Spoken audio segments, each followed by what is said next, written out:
Thank you, Ethan.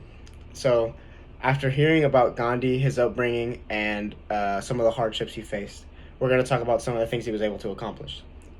Gandhi supported the British war effort in World War II, but still felt that the authorities were unjust.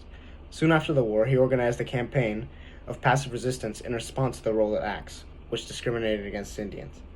Unfortunately, him and all 20,000 of his protesters were fired upon by the British Indian Army, and they ended up killing 400 and injuring 1,000.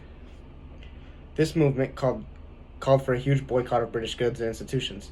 This, however, didn't stop Gandhi, as then he took on the SALT Act after being released from prison in 1930. The SALT Act protests had about 60,000 people involved in a 390-kilometer march to the shores of the Arabian Sea. The British Army still arrested Gandhi and his protesters, but this time gave him a chance, and they listened, as they knew Gandhi was nonviolent and he wouldn't do anything bad. At first, when Gandhi told them to leave India and move away, they remained stern, as WeForum.org stated.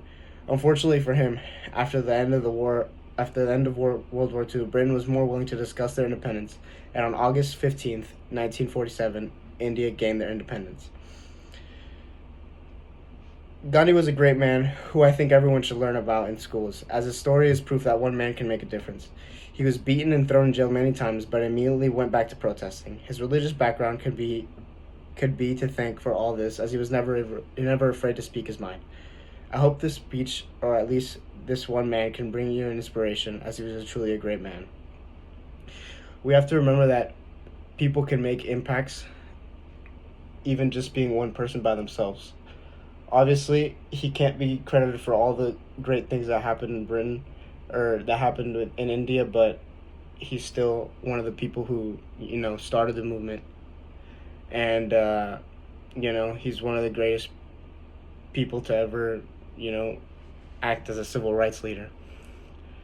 I will now be opening the floor for questions. If anyone has any questions, please let me know. So, the question asked was Gandhi a British citizen?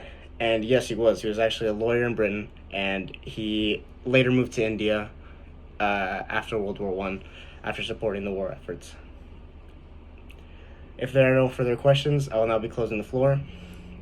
If you have any more questions, see me after class.